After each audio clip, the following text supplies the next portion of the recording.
நன்றி. காரணம் அவர்தான். கடவுள் எந்த கடவுள் இருந்தாலும் சரி, எல்லாம் ஒரே கடவுள் தான். கடவுள்னால தான் நான் இங்கே நிற்கிறேன். அதுக்கு அடுத்தது நிற்கிற ஒரே ஒரு காரணம் நீங்க தான். பொறுப்பே கிடையாது. நீங்களும் காலத்துக்கு சொல்லலாம், நானும் காலத்துக்கு சொல்லுவேன். நீங்க இருக்கிறனால தான் நான் இங்கே நிற்கிறேன். ரொம்ப ரொம்ப நன்றி. ஃபர்ஸ்ட் நீங்க வந்து ரொம்ப ரொம்ப நன்றி. அந்த அளவு எனக்கு தெரியல. நிறைய இடத்துல நான் சொல்ல ட்ரை பண்ணுவேன், நல்லா சொல்ல முடியாது. நீங்க நானா இருந்து பாருங்க, அப்போ தெரியும் அந்த நீங்க கொடுக்குற அந்த பவர் என்ன அப்படின்னு சொல்லி. அது எப்போ நான் ஆசைப்பட்டு இருக்கேன், நீங்க எல்லாம் என் இடத்துல நின்று பார்க்கணும், அந்த நீங்க கொடுக்குற அன்பு எவ்வளோ இம்பாக்ட் கொடுக்குது என் லைஃப்ல அப்படின்னு சொல்லி. எனக்கு பேச நிறைய வரமாட்டேங்குது, எனக்கு கை காலம் நடுங்குது, எனக்கு தெரியல. எனக்கு ட்ரீம் பண்ணியிருக்கேன், ஆனா என்னதான் நான் ட்ரீம் பண்ணாலும் இந்த இடத்துக்கு நான் வருவேனா அப்படிங்கிறது எனக்கு ஒரு கொஸ்டின் மார்க்கா இருந்துட்டே இருக்கும். ஏன்னா நமக்கு ஏதாவது சம்மந்தப்பட்டது இருக்கணும் இல்லையா? நம்ம இப்போ நான் வந்து ஆர்ட்ஸ் படிச்சிருக்கேன், இல்லை இன்ஜினியரிங் படிச்சிருக்கேன். ஆர்ட்ஸ் படிச்சா ஆர்ட்ஸ்க்கு ஏற்ற மாதிரி ஒரு வேலை போவேன், இன்ஜினியரிங் படிச்சிருந்தா இன்ஜினியரிங் ஏற்ற மாதிரி ஒரு இன்ஜினியரிங் கம்பெனிக்கு நான் போவேன். ஆனா நான் ஒரு நடிகருக்கு நான் என்ன பண்ணுங்கிறது நான் பண்ணவே இல்லை. எப்படிங்க வருவேங்கிறது என்னால முடியல, ஆனா என் கனவு இருந்துட்டே இருக்கு. அது நான் யாருக்கிட்ட சொல்லுவேன், எப்படி கொண்டு வருவேங்கிறது எனக்கு எந்த ஐடியாவும் இல்லை. அந்த ஐடியா இல்லாம நான் இங்க வந்ததுக்கு ரொம்ப பெருமைப்படுறேன். நீங்க கொடுத்து அன்பாளிக்கும் போது எனக்கு ரொம்ப ரொம்ப ரொம்ப எனக்கு எப்படி நான் சொல்றேன்னு தெரியாத அளவுக்கு நீங்க காட்டுறதுனாலதான் நான் இங்க நிக்கிறேன். அது முழுக்க முழுக்க நீங்க தான் காரணம். 10 வருஷம் ஆச்சு நான் இந்த கனவை ஆரம்பிச்சு, 7 வருஷமா இண்டஸ்ட்ரியில இருக்கேன். இன்னைக்கு என் முதல் படம், என் படத்துக்கு 5 பேர் வந்திருக்கிறது சொல்றது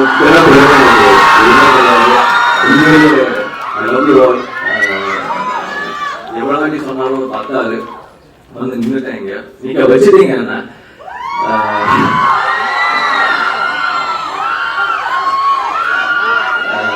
எனக்கு நல்ல ஞாபகம் இருக்கு. எனக்கு நான் ஒரு தியேட்டர்ல, நான் கோயம்புத்தூர் பையன் தான். கோயம்புத்தூர்ல நான் தியேட்டர்ல படம் பார்த்துட்டு இருந்தேன். அப்போ ஒரு ஹீரோட என்ட்ரி இருந்துச்சு தியேட்டர்ல. படம் பார்க்கும்போது அவர் டான்ஸ் ஆடினாரு. அப்போ தியேட்டர் எல்லாரும் கத்துனாங்க. நான் அந்த இடத்துல உட்காந்து நானும் ஆசைப்பட்டேனே, இந்த இடத்துக்கு எப்படா நான் வருவேன், என்னால வர முடியுமா அப்படின்னு உங்களை மாதிரி உங்க இடத்துல இருந்து யோசிச்சாதான் ஒருத்தன் நான். இன்னைக்கு என்னை நிக்க வச்சிருக்கீங்க. அது எனக்கு எப்படி வெளிப்படுத்துறதுன்னு தெரியல. உண்மையிலேயே நீங்க என் இடத்துல இருந்து பாருங்க, இல்லைன்னா நான் சொல்றது உங்களுக்கு எல்லாம் புரியாது. அந்த அளவு புரிய வைக்கவே முடியாது அந்த பாண்டு. எனக்கு ஆடிட்டீங்க. நான் 1000 படம் பண்ணுவேன்னு தெரியாது, 100 படம் பண்ணுவேன்னு தெரியாது. ஒரு படம் பண்ணிட்டேங்க, வந்துட்டேன். நீங்க நிக்க வச்சிருக்கீங்க.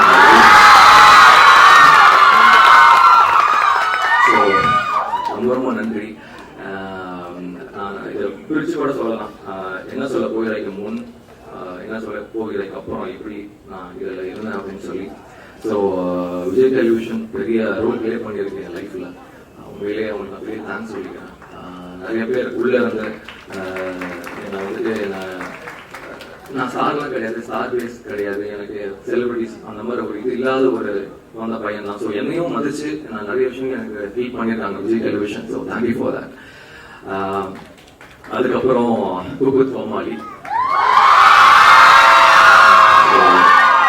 ஒரு காமெடி ஷோல அஸ்வினிக்கு என்ன வேலை? ஒரு காமெடி ஷோல ஒருத்தன் இப்படி வருவானா? அந்த ஷோல இன்னைக்கு ஒரு படம் பண்ண முடியுமா அப்படிங்கிறது எனக்கு தெரிஞ்ச உங்களை யாருனாலையும் நினைச்சு பார்க்க முடியாது, நானும் நினைச்சு பார்த்ததே கிடையாது. நீங்க பண்ண வச்சுட்டீங்க, அதுதான் உண்மை. அது காரணம் உங்க அன்பு. சிம்பிள். இதுதான் நான் நினைச்சேன். அந்த இடத்துக்கு குக்வித் கோமாளி வர இடத்துக்கு நிறைய நான் பண்ண சின்ன சின்ன மியூசிக் வீடியோஸ், ஷார்ட் பிலிம்ஸ், காதலன் கண்டேன், இதெல்லாம் பெரிய இம்பாக்ட் இருந்துச்சு. அந்த மூலியமா தான் எனக்கு நான் குக்வித் கோமாளிங்கிற ஷோக்குள்ளே திரும்ப நான் ஒரு ரீஎன்ட்ரி மாதிரி கூட தான் விஜய் டெலிவிஷனுக்கு. ஸோ அங்கிருந்து எனக்கு பெரிய ஒரு ஷோல எனக்கு பெரிய பூஸ்டர்ஸா நீ வரணும் அப்படின்னு சொல்லி நிறைய விஷயம் பிளஸிங். ஸ்டார்டிங் ஃப்ரம் ஷக்கிலாமாலேருந்து பட் சார், தாமு சார், இவங்கெல்லாம் எனக்கு ஃப்ரெண்ட்ஸே கிடையாது. அவங்க எனக்கு நான் பார்த்தது கூட கிடையாதுங்க. அந்த ஷோல தான் அவங்க என்னை பார்க்குறாங்க. அந்த மனுஷனுக்கு எதுக்கு நான் வந்து அப்ரிஷியேட் பண்ணுவோம், என்ன என்கரேஜ் பண்ணிட்டே இருப்பாங்க. நான் எவ்வளவு விழுந்தாலும் என்னை தூக்கி விட்டுட்டே இருந்தாங்க. அவங்க காட்டும் போதுதான் ஓகே, நம்ம கூட ஏதோ நடக்குதுன்னு சொல்லிட்டு எனக்கு ஞாபகம் இருக்கு. இது பட்ஸை கட்டி விட்டாரு, நீ கண்டிப்பா நீ வருவ, இது உன் லைஃப்ல நிறைய விஷயம் இதெல்லாம் பார்த்து நீங்க காட்டு அன்பு பார்த்து அன்னைக்கு நான் முடிவு பண்ண நான் ஹீரோ ஆயிடுவேங்கிற நம்பிக்கை வந்துருச்சு. அதுக்கான கரெக்டான படம் கொடுக்கணும்னு அன்னைக்கு நான் முடிவு பண்ணேன். ரொம்ப நாள் வெயிட் பண்ணேன், நிறைய ரிஜெக்ஷன்ஸ் நான் ஃபேஸ் பண்ணேன். அதை சொல்லி நான் திரும்ப நான் கஷ்டப்பட்டு வந்தேன்னு சொல்லி இங்க நான் அந்த பழைய இதை நான் சொல்ல விரும்பலங்க. உண்மையிலே எல்லாரும் கஷ்டப்பட்டு இருக்கோம், நீங்களும் கஷ்டப்படுறீங்க வாழ்க்கையில. எல்லாரும் கஷ்டப்பட்டு தான் வாழ்க்கையில வர முடியுங்க. ஈஸியா வந்தா எதுவும் நினைக்காதுங்க, அது உண்மை. அதை ரொம்ப பிலீவ் பண்றேன். உங்களை மாதிரிதான் நானும் அதே கஷ்டம் தான் நானும் பட்டேன். அதுல நான் என்ன ஸ்பெஷலா கஷ்டப்பட்டேன் அப்படின்னு ஒரு சின்ன விஷயம் சொல்லணும்னா, என் அப்பா அம்மா வந்து என்ன ரொம்ப செல்லமா பார்த்துக்குவாங்க. என்னை வந்துட்டு வீட்டு 4 சூத்து விட்டு வெளியே போக விட்டதே கிடையாது. என்னை அப்படி பார்த்துக்கிட்டாங்க. அவங்க செல்லம் கொடுத்து நான் அந்த ஒரு பேச அவ்வளவு ஈஸியா என்னால பேச முடியாத அளவுக்கு என்ன அப்படி செல்லம் கொடுத்து வீட்டுல உட்கார வச்சாங்க. என்ன அதை உடைச்சிட்டு நான் வெளியே வரணுங்கிறது அதுவே எனக்கு பெரிய ஒரு டஃப்பான ஒரு ஜாப். அதை நான் பண்ணேன். ஃபர்ஸ்ட் பண்ணும்போது ரொம்ப கஷ்டப்பட்டேன். அப்பா அம்மா கிட்ட எல்லாம் சண்டை போட்டு வர வேண்டியதா இருந்துச்சு. சாரி, இன்னைக்கு நான் இங்க வந்து நிக்கிறது காரணம் அதுதான், இல்லைன்னா நான் வந்திருக்க மாட்டேன் நான் இங்க. அண்ட் அங்கிருந்து இவ்வளவு தூரம் வர்றதுக்கு ஒரே ஒரு காரணம், உங்க லைஃப்ல திரும்ப சொல்றேன், ஒரு நல்ல நண்பன் இருந்தா உங்க வாழ்க்கை வெற்றி அடையும். நல்ல நண்பன் ரொம்ப ரொம்ப முக்கியம். நான் இன்னைக்கு வரைக்கும் அந்த ஒருத்தனை நம்புறேன். அந்த ஒருத்தனாலதான் இங்க நான் நிக்கிறேன். எங்கேயோ ஒரு ஓரமா உட்காந்து பார்த்துட்டு இருக்கான். என்ன சொல்ல போகிறாய்? இந்த படம் ரவி சார், நான் ஃபர்ஸ்ட் அவர் தான் கூப்பிட்டு வாப்பா அப்படின்னாரு. இவருக்கே பிடிச்ச ஒரு விஷயம் இருக்குங்க. ஏன்னா நான் படம் பண்ணல, நான் ஆர்டிஸ்ட், நான் ஆக்டர், நான் வந்து டேபிள் துடைக்கிறவன், குப்பை பொறுக்கிறவன், யாரா இருந்தாலும் சரிங்க. மனுஷன் வாழ்றது சாப்பாடு சாப்பிடுறதுக்காக தான். ஆனா வயிறு முட்டை எல்லாத்துக்கும் கூப்பிட்டு சோறு போடுவாருங்க இந்த மனுஷன். அதுக்காக நான் கற்றுக்க ஒரு விஷயம், எல்லாத்தையும் ஒரே நேரப்ப சாப்பாடு போட்டு அனுப்புவாரு. சார் உங்க ஆபீஸ்ல எவ்வளவு வாட்டி சாப்பிட்டு எனக்கு எண்ணிக்கைல அவ்வளவு சோறு போட்டிருக்காரு. நான் வீட்டுல மிஸ் பண்ண அத்தனை சாப்பாடு இவர் நிறைய கொடுத்துருக்காரு அவர் ஆபீஸ்ல. ரொம்ப ரொம்ப நன்றி சார். ஃபர்ஸ்ட் சொல்லமா தெரியல, அவர் ஃபர்ஸ்ட் ஒரு கதை கொடுத்தாரு, பண்ண மாட்டேன் அப்படின்னு. அதுல அவரு என்னடா அது அப்படிங்கிற மாதிரி ஆயிடுச்சு. பெரிய கம்பெனி ஆச்சு, அவர் என்ன கதை வேணாம்னு சொல்லிட்டோம். எனக்கு தெரியும் அவர் ரிலீஸ் பண்ணிடுவாரு, எல்லாமே எனக்கு தெரியும். ஆனா எனக்கு கதை பிடிக்கலங்கிற விஷயத்துக்கு நான் என்னை விட்டு கொடுக்க முடியல. என்னால நான் ரொம்ப கஷ்டப்பட்டு வந்துட்டேன். நீங்க எனக்கா இங்க வந்து நின்றுட்டு இருக்கீங்க, உங்களை நான் ஏமாத்த விரும்பல. நீங்க ஒவ்வொரு காசும் சம்பாதிச்சு அவ்வளவு கஷ்டப்பட்டு, அப்பா காசா இருந்தா சரி, உங்க காசா இருந்து ரொம்ப கஷ்டப்பட்டு நீங்க காசு கொடுத்து பார்க்க வரீங்க. வந்து உங்களுக்கு நான் என் ஆசைக்காக சும்மா வந்து ஏதோ ஒன்று விஷயத்த கொடுத்துட்டு எனக்கு போக விருப்பம் இல்லை. அப்போ நான் ரொம்ப கஷ்டப்பட்டேன். எனக்கு அவ்வளவு பெயின் அப்போ ரொம்ப இருந்துச்சு. ஏன்னா படம் ஆப்பர்ச்சுனிட்டி வந்து என்னால பண்ண முடியலையே அப்படின்னு ஒரு ஏக்கம் இருந்துட்டே இருந்துச்சு. இவரோட ஒய்ஃப் ஒரு லைஃப்ல இந்த மாதிரி நிறைய சின்ன சின்ன ஆட்கள் யாருனே தெரியாத ஒருத்தாங்க எங்கேயோ ஒரு இடத்துல இருந்து நம்ம தள்ளிவிடுவாங்க இல்லையா, கடவுள் உருவத்துல. கடவுள் எங்கேயோ ஒரு இந்த இடத்துல இங்க இருந்து நிறைய பேர் உங்க உருவத்துல இருக்காருன்னு நான் நம்புறேன். ஏன்னா நீங்க காட்டுற அன்பு தான் அவ்வளவு என்ன தாக்குது. அந்த மாதிரி இவர் சாரோட ஒய்ஃப் வந்து எனக்கு ஒரு பெரிய சப்போர்ட் சொல்லலாம். அவங்க வந்து கொடுத்த ஒரு விஷயம் சொல்லியிருக்காங்க.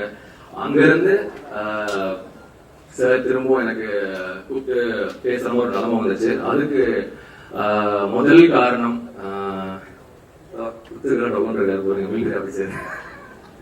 பாக்குறாங்க அப்படி அந்த மனுஷன் உண்மையிலேயே என்னோட ரிஃப்ளெக்ஷன் நான் சொல்லுவேன் சார். ஸ்ட்ரெயிட் ஃபார்வர்ட், தப்புனா தப்பு, அந்த மாதிரி ஒரு மனுஷன் நான் இண்டஸ்ட்ரியில 10 வருஷம் இருந்ததுல நான் அவரை மாதிரி மனுஷன் பார்த்ததே இல்லைங்க உண்மையிலேயே. அதுக்கு பெரிய அர்த்தம் சார். திரும்ப சொல்றேன், உங்க மாதிரி 100 பேர் இருந்தானா நம்ம பண்ற இந்த உலகமும் நம்ம பண்ற தொழிலும் வாழ்க்கையும் அமோகமா இருக்கும் சார். ரொம்ப ரொம்ப நன்றி சார் என் லைஃப்ல நீங்க வந்ததுக்கு. ஸோ சார் மூலியமா திரும்ப எனக்கு ஒரு சான்ஸ் கிடைச்சது சாரை மீட் பண்றதுக்கு. அங்க இருந்து எங்க பயணம் ஆரம்பிச்சது. ஹரி பயந்துட்டேன், இவரு வச்சு எனக்கு என்ன பண்ணுவாரு. கதை கேட்டுட்டு எனக்கு ஒரு கெட்ட பழக்கம் இருக்குங்க, எனக்கு கதை பிடிக்கலாம் தூங்கிடுவேன் கதை கேட்கும்போது. அந்த மாதிரி நான் பெருமைக்கு சொல்ல, ஒரு கிட்டத்தட்ட ஒரு 40 கதை கேட்டேன். 40 கதையை நான் தூங்கிட்டேன். நான் தூங்காத ஒரு கதை ஹரி சொன்ன ஒரு கதை. நான் நான் அந்த கதையில தூங்கல, கண்டிப்பா அந்த படம் பண்றேன் அப்படின்னு அப்படிதான் ஆரம்பிச்சது. என்ன சொல்ல போகிறாய்? அகைன் படம் பண்றதும் சரி, சும்மா director okay, producer okay, cinematographer okay அப்படின்ட்டு அப்புறம் அப்படி விட்டுறக்கூடாது. பெரிய ஒரு பில்லர் இருக்கணும். அந்த கதை கேட்டோம்னா யாரு மியூசிக் தான் ஃபர்ஸ்ட் நான் கேட்டேன். எனக்கு வந்துட்டு பெருசா இருக்கணும், ஏன்னா ஒரு மியூசிக் வைட்டல் அப்படிங்கிற ஒரு விஷயம் இருந்துச்சு. விவேக் மோகன் அப்படின்னாங்க. I was very convinced. ஏன்னா big fan of you both guys, வேக் அண்ட் கோவிந்த். எனக்கு கொடுத்த ஆல்பம் இதெல்லாம் வேற லெவல். ஸோ என் ஃபர்ஸ்ட் படத்துக்கு எல்லாம் வருதுங்கிறது இது நானா ஸ்கெட்ச் போடல, இது கடவுளா போட்ட ஒரு ஸ்கெட்ச். எல்லாம் அமைஞ்சிச்சு எனக்கு செட்டிங் தான் இது. ஸோ எல்லாமே அப்படி அமைஞ்சுது. ஸோ ஒவ்வொன்றும் நான் பார்த்து பண்ணேன். நான் எனக்கு ஹரிக்கு சின்ன சின்ன ஒரு மிஸ் அண்டர்ஸ்டாண்டிங் வரும். நான் அவர்கிட்ட போய் லூஸ் மாதிரி வளருவேன். ஹரி இந்த படம் நல்ல இல்லைன்னா நான் படம் ரிலீஸ் பண்ண விட மாட்டேன் ஹரி அப்படின்னு. அவரு யாரா நீ அப்படின்னு. ஆமா ஹரி, நான் வந்துட்டு நான் அப்படிதான், என் படத்தே அப்படிதான். ஏன்னா நான் அந்த 10 வருஷத்துல நிறைய ப்ராஜெக்ட்ஸ் நான் பண்ணிருப்பேன். அதுல ஏமாற்றம் நிறைய பார்த்திருக்கேன். என்ன பண்ணுவாங்கன்னு தெரியும், என்ன சொல்லுவாங்கன்னு தெரியும், என்ன எடுப்பாங்கன்னு தெரிஞ்சுக்கிட்டேன். போன்ல கூட சினிமா எடுப்பாங்கிறது எனக்கு அப்ப தெரியலங்க. வா படம் பண்ணு சொல்லிட்டு சின்ன சின்ன ப்ராஜெக்ட்ஸ் நான் பண்ணும்போது, இண்டிபெண்டன்ட் ஃபிலிம்னு சொல்லிட்டு சில விஷயங்கள்லாம் பண்ணும்போது நமக்கு தெரியாம அப்பதான் கத்துப்போம் என்ன நாங்க ஏது பண்றாங்கன்னு சொல்லிட்டு. நிறைய விஷயங்களை பார்த்து எதுவுமே நடக்காது. படமா இருக்கும்போது நமக்கே பார்த்து ஏன் இப்படிலாம் இருக்கு அப்படிங்கிற ஒரு பெரிய எக்ஸாம்பிளா இருக்கும். இதெல்லாம் பார்த்துட்டு இதெல்லாம் இருக்கக்கூடாது அப்படிங்கறது நான் ஹரிக்கிட்ட ப்ரெஷர் போட்டே இருப்பேன். என் படம் இப்படிலாம் இருக்கணும், இப்படிதான் இருக்கணும், ரைட்ஸ்ல பண்ணி கொடுங்க, இல்லைன்னா அப்புறம் பாருங்க நான் கோச்சு சொல்லி நிறைய சண்டை போடுவார். அவர் பாப்பாரு ப்ரோ, இருங்க ப்ரோ, வரும் ப்ரோ ப்ளீஸ். அவர் அடிக்கடி கிட்ட சொல்ற ஒரு வார்த்தை, ப்ளீஸ் ட்ரஸ்ட் மீ அப்படின்னு. ஏன்னா நான் உங்களுக்கு பதில் சொல்லணும். நீங்க நம்பி வந்து ஏன்னா படம் பண்ணான்னு சொல்லிட்டீங்கன்னு வச்சுங்களேன், அதை விட ஒரு கஷ்டம் எதுவுமே கிடையாதுங்க. இந்த அன்பை நீங்க காட்டும் போது அதுக்கு ஏற்ற மாதிரி நான் திரும்ப உங்களை அடிக்கணும் இல்லையா? அது அடிக்கிறதுக்கு நான் என்ன ஏற்பாடு பண்ணுமோ அத்தனை நான் பண்ணதுக்கு எல்லாருமே இங்க இருக்க அத்தனை பேரும் சரி, அவங்க அத்தனை பேரோட எஃபர்ட் இதுல இருக்க அத்தனை பேரும் அவங்களோட முழு உழைப்பு போட்டிருக்காங்க. ஃப்ரம் த ப்ரொடியூசர், இது வந்து ப்ரொடியூசர் மட்டும் கிடையாதுங்க. இந்த கதையில A to Z, அதாவது கதை ஒர்க்ல இருந்து மியூசிக்ல இருந்து ஒவ்வொன்றா ஒரு விஷயமா உட்காந்து மனுஷன் வேலை பண்ண அப்படிங்க. நான் கேட்பேன், ப்ரொடியூசர் சொல்லி காசு கொடுத்துட்டு போயிடலாம்ல? கிடையாதுங்க. இரவோ பகலா இவரும் உட்காந்து வேலை செஞ்சாரு. இன்னைக்கு வரைக்கும், அதாவது டில் நவ் இப்போ வரைக்கும் அவர் உழைச்சிட்டே தான் இருக்கு இந்த மனுஷன். Thank you sir. இந்த படம் வந்து என் லைஃப்ல திரும்ப சொல்றேன், 100 படம் 1000 படம் எனக்கு ஆசை இல்லை சார். இந்த ஒரு படம் எனக்கு கொடுத்துட்டீங்க. I am very satisfied. இதோட லைஃப்ல எனக்கு பெரிய விஷயம் எதுவுமே கிடையாது. அண்ட் என்னோட டீம் பத்தி சொல்லணும்னா, ஃப்ரம் ஹீரோயின்ஸ் 2 பேருமே பயங்கரமான பெர்ஃபார்மன்ஸ் நல்லா பண்ணியிருக்காங்க. அண்ட் லிரிசிஸ்டாக இருக்கட்டும், மதியம் சரி, எடிட்டிங்ல ஒவ்வொரு வாட்டி கூப்பிட்டு ப்ரோ பாருங்க அப்படின்னு சொல்லி நிறைய விஷயங்கள் கரெக்ஷன்ஸ் பண்ணி காட்டுவாரு. அவ்வளவு விஷயம் எனக்கு நான் கத்துக்கிட்ட மதிக்கிட்ட இருந்து. அண்ட் அவர் எனக்கு ஃபேவரட்டான ஒரு எடிட்டர் கிட்ட ஒர்க் பண்ணவர், அதுவும் எனக்கு ஒரு பெரிய ஒரு ஹாப்பியான ஒரு விஷயம். அண்ட் ஆர்ட் டைரக்டர் இந்த படத்தை அவ்வளவு கிராண்டியரா காட்டியிருக்காரு. Thank you sir. இந்த படம் வந்து பார்க்கும்போது எனக்கு அவ்வளோ சந்தோஷமா இருக்கு. படம் பார்க்கும்போது பிரமாண்டமா இருக்கு சார். அது ரொம்ப ரொம்ப முக்கியம். அகைன் கீர்த்தி கலக்கிட்டீங்க. ஹோல் காஸ்டிங்ஸ் ரூபாவே எல்லாத்துக்கும், எனக்கு மட்டும் இல்ல, எனக்கு புகழோட அவ்வளவு பிடிச்சிருக்கு. அவன் பாருங்க, அவனா பாருங்க, ஏதோ போயிட்டு அப்படியே டவலுக்கு டான்ஸ் ஆடிட்டு இருப்பான். ஆனா இந்த படத்துல நீங்க அவனா அழகா காட்டியிருக்கீங்க. அப்சர் வந்துட்டு டான்ஸ்ல வந்துட்டு நான் கொரியா போற அவன் கொரியா போறான்னு சண்டை இருக்கும். ரொம்ப சில்லான person, very dedicated, very hard working. இந்த மாதிரி யங் டேலண்ட்ஸ் இருக்கணும். So very happy for you Afsar. And music 247 இந்த படத்தோட மியூசிக் இருந்திருக்காங்க. ரொம்ப thank you sir for this. And நிறைய பேர் தேங்க் பண்ணணும்னு நினைக்கிறேன். என்னோட இன்ஸ்பிரேஷன்ஸ் நிறைய பேர் இருக்காங்க. ஃபர்ஸ்ட் நான் சினிமாவில் வந்துட்டு பெரிய ஃபேன் சொல்லிக்கிறதுனா சூப்பர் ஸ்டார். அதுக்கப்புறம் நான் பெருசாக பார்க்கறது சிம்பு. கால் பண்ணி சொன்னாரு, வெரி சாரிடா பாம்பே போனோம் அப்படின்னு சொல்லி. அது ரொம்ப ரொம்ப சந்தோஷம். அந்த மனுஷன் எனக்கு கால் பண்ணி பேச எந்த அவசியம் கிடையாது. பட் ஸ்டில் எனக்கு கால் பண்ணி எனக்கு விஷ் பண்ணி அவ்வளோ அன்பு காட்டினாரு எனக்கு. Thank you so much sir. எவ்வளோ அடி வாங்கினாலும் திரும்ப வந்து நிப்பண்டா அப்படிங்கிறது thank you so much sir. And Sivakarthikeyan எனக்கு வந்து லைஃப்ல ரொம்ப இன்ஸ்பயர் பண்ணிருக்காரு. ஒரு சாதாரண மனுஷன் எப்படி மேல வரலாங்கிறது ஒரு பெரிய எடுத்துக்காட்டா இருந்திருக்காரு. நான் ஒவ்வொரு ஸ்டெப் எடுக்கும் போது ஒவ்வொரு விஷயம் பண்ணும்போது அவர் நினைச்சு நான் எடுத்தேன். இந்த மாதிரி நான் என் எஃபர்ட் இருந்து என் ஹார்ட் ஒர்க் இருந்துச்சுன்னா கண்டிப்பா கொண்டு போயிடலாங்கிறது ஒரு பெரிய இன்ஸ்பிரேஷனா இருந்திருக்காரு. Thank you so much. நான் என்ன மாதிரி நிறைய பேர் இன்ஸ்பயர் பண்ணிருக்கீங்க. நான் வந்துட்டேன், என்ன மாதிரி நிறைய பேர் வருவாங்க உங்களை பார்த்து. Thank you so much. அண்ட் அதே மாதிரி படத்துல இன்ஃபுளுன்ஸ் ஆகிற பீப்புள் அப்படின்னு பார்த்தா சூர்யா சார். அவரெல்லாம் பார்க்கும்போது எனக்கு பொறாமையா இருக்கும். இந்த மாதிரி ஸ்கிரிப்ட்ல நம்ம கிடைக்க மாட்டேங்குது. அந்த அளவுக்கு எடுத்து அவ்வளவு டெடிகேட்டா பண்றாரு. ஸோ அந்த மாதிரி ஒரு மனுஷன் இந்த இண்டஸ்ட்ரியில் இருக்கும்போது I'm very happy to be here. And வேற யாரு நிறைய பேர் இருக்காங்க, சொல்லிட்டே இருக்கணும். இங்க இருக்க அத்தனை பேரும் சரி, எனக்காக வந்த கூட்டம், எனக்காக வந்து அவங்க எனக்கு பிடிச்சவங்க, நான் நல்லா இருக்கும்னு நினைச்சவங்க, அவங்க மட்டும் தான் இங்க இருக்காங்க. அத்தனை பேருக்கும் thank you so much for being special thanks to my குக்கூஸ் கோமாளி டீம். லோகமாவா இருக்கட்டும், பிரியாவா இருக்கட்டும், எங்க பார்ட்டி டைரக்டர், எங்க ஹோல் டீம் க்ரூ என்னை வந்துட்டு அவ்வளோ என்ன சப்போர்ட்டிவா பார்த்து இன்னைக்கு இந்த இடத்துல கொண்டு வந்து நிற்க வச்சிருக்கீங்க. ரொம்ப ரொம்ப சந்தோஷமா இருக்கு. அண்ட் என்ன சொல்ல போகிறாய், நானே என் படத்தை பெருமையா பேசக்கூடாது. நான் பர்சனலி பாட்டை கேட்டு ரொம்ப சந்தோஷப்பட்டேன், என்ஜாய் பண்ணேன். என்ன சொல்றது, இது நான் மட்டும் ஃபீல் பண்றது எனக்கு அவ்வளோ ஹாப்பியா இல்லை. ஹாப்பியா இருந்தாலும் நீங்க அதை பார்த்து எனக்கு ரொம்ப பிடிச்சிருக்குன்னு நீங்க கத்தி சொல்றத கேட்கணும், எனக்கு அவ்வளவு ஆசையா இருக்கு. அதுக்காக தான் நான் அவ்வளவு தூரம் எஃபோர்ட் போட்டு ஹார்ட் ஒர்க் பண்ணியிருக்கோம். அண்ட் ஃபர்ஸ்ட் படம் லவ் படமா போயிடுச்சு. நிறைய விஷயங்கள் நல்லா டிஃப்ரெண்டா பண்ணோம் அப்படின்னு யோசிச்சுட்டு இருக்கும்போது, அடுத்தது என்ன பண்ணலாம் இருக்கும்போது சார் கிட்ட நான் செகண்ட் ஃபிலிம் பண்றது ரொம்ப பெருமையா இருக்கு. நிறைய விஷயம் கற்றுக்கிட்டு இருக்கேன் அவர்கிட்ட இருந்து. அவர் பார்த்து நான் வியந்திருக்கேன். அவரோட திங்கிங், தாட் ப்ராசஸ் எப்படி சொல்றது, நான் கண்டிப்பா அடுத்த படம் இதுல உங்களை ஷேர் பண்றேன் சார் பத்தி. Thank you so much sir for being there for me and coming here and blessing me.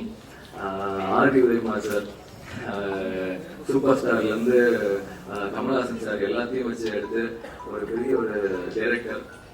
அவர் என் படத்துல ஃபர்ஸ்ட் படத்துல வந்து லான்ச்சிங்ல வந்து என்னை பத்தி பேசினார் அப்படிங்கும்போது எனக்கு ரொம்ப பெருமையா இருக்கு. Thank you sir, thank you so much for being there for me. And தம்பி ராமையா சார், இவரை பத்தி நான் அடுத்த இதுல கண்டிப்பா சொல்றேன், நிறைய சொல்லணும். அவர்கிட்ட நான் நிறைய விஷயங்கள் அவர்கிட்ட நான் கத்துக்கிட்டேன். அந்த விஷயம் நான் சொல்லி ஆகணும். ஸோ நான் இப்போ சொல்லல, அடுத்த படத்துல சொல்றேன். அண்ட் ரிச்சர்ட் சார், சினிமாட்டோகிராஃபி பத்தி நான் சொல்ல விரும்பல. அதாவது இந்த படத்துல பெருசா பேச போற 2 விஷயமா இருக்கும். ஒண்ணு அவரோட சினிமாட்டோகிராஃபியா இருக்கும், அடுத்தது படத்தோட பாட்டா இருக்கும். இதை தாங்கி பிடிச்ச ஹரி கண்டிப்பா is a winner of this ESP. Thank you so much guys. And இந்த படம் ரொம்ப ஸ்பெஷலுங்க நிறைய பேருக்கு. ஏன்னா நீங்க நினைக்கிறீங்க இது சும்மா ஈவெண்ட் அப்படின்னு சொல்லி, ரொம்ப ரொம்ப ஸ்பெஷலான ஒரு விஷயம். ரொம்ப வருஷம் ஏங்கின ஒரு விஷயம். ஹரிக்கும் சரி, 7 வருஷம் அவரும் ரொம்ப கஷ்டப்பட்டு வந்தாரு. தேஜும் சரி, அவங்க ரொம்ப கஷ்டப்பட்டு இந்த இடத்துக்கு வந்திருக்காங்க. ஸோ இந்த மாதிரி ஒவ்வொருத்தருக்கும் ஒரு பெயின் இருக்கு. இந்த இடம் கிடைக்காதான் ஏங்கின ஒரு நாட்கள் இருக்கு. இங்க வந்து நின்றுருக்கோம். அதையும் தாண்டி எனக்கு ரொம்ப ஒரு சந்தோஷம் என்னன்னா, நம்மள மாதிரி கூட இருக்கிறவங்க வந்தா நமக்கு ஒரு பெருமை இருக்கு இல்லையா. அந்த மாதிரி மச்சான் புகழ் வேற லெவல். உண்மையிலே சொல்றேன், என் படம் இல்லை, அவன் எங்க போனாலும் ஒரு பாசிட்டிவ் எனர்ஜி இருக்குங்க. அவங்களை சலிக்காம சிரிக்க வைப்பான், இன்னமும் பண்ணி சிரிக்க வைப்பான், உருண்டு சிரிக்க வைப்பான், சிரிக்க வச்சுட்டே இருப்பாங்க. அவனுக்கு ஆளுக்கு ஒரு பக்கம் குதிரை எடுத்துட்டு போயிடுங்க, அவனை வச்சுருங்க எல்லாரும். அவ்வளோ ஒரு ஹார்ட் ஒர்க்கிங் பர்சன். அவன் என்னதான் சேட்டா போனாலும் என்ன பண்ணாலும் வெளியே அவன் எப்படி இருக்கான் அதெல்லாம் எனக்கு கவலை இல்லைங்க. அவன் கூட பேசுறானா இல்லை எனக்கு கவலை இல்லைங்க. ஆனா அந்த மனுஷன் ஹார்ட் ஒர்க்கிங் பர்சன். அவன் வருவான், பெருசா வருவான், மேலும் வளரணும். ரொம்ப ஆசைப்படுறான் மச்சான். அண்ட் சாண்டி மாஸ்டர், நான் எல்லா பெரிய இன்ஸ்பிரேஷன் பத்தி பேசினேன், சிவானா இவங்க எல்லாம்.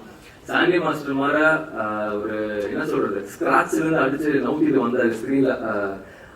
அந்த பீக்குன்னு சொல்லுவாங்க இல்லையா, அப்பெல்லாம் நான் சாண்டி பார்த்தாலே ஒரு தீவிர ஒரு எல்லா இதுலயும் கேட்டுனே இருப்பேன். அவர் ஆடுறத பார்த்து வெளியாங்க எப்படா இந்த மனுஷன் அப்படி ஆடுறான் அப்படின்னு சொல்லிட்டு அடிமட்டத்துல இருந்து அடிச்சு நொறுக்கி இங்க வந்து நின்று எனக்காக வந்திருக்கிற போது ரொம்ப பெருமையா இருக்குங்க. நான் டிவியில பார்த்து வளர்ந்தேன் அவர் ஆடுறத பார்த்து.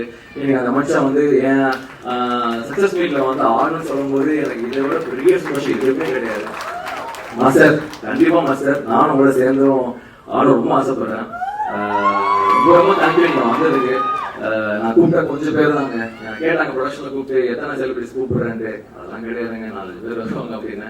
அந்த மனுஷன் எனக்காக வந்து நின்னதுக்கு ரொம்ப ரொம்ப நன்றி master. Thank you so much. Thank you all. இதோட நான் முடிச்சுக்க விரும்புறேன். முடிக்கிறதுக்கு முன்னாடி என் அப்பா அம்மாவுக்கு தேங்க்யூ சொல்லிக்கிறேன். நான் அழகா போறேன் அப்படின்னு நினைச்சீங்கன்னா என் அப்பா அம்மா தேங்க் பண்ணுங்க. நல்லா நடிக்கிறேன்னா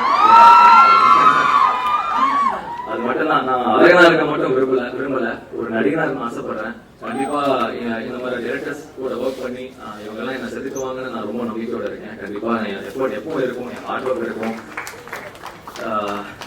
ஸோ மச்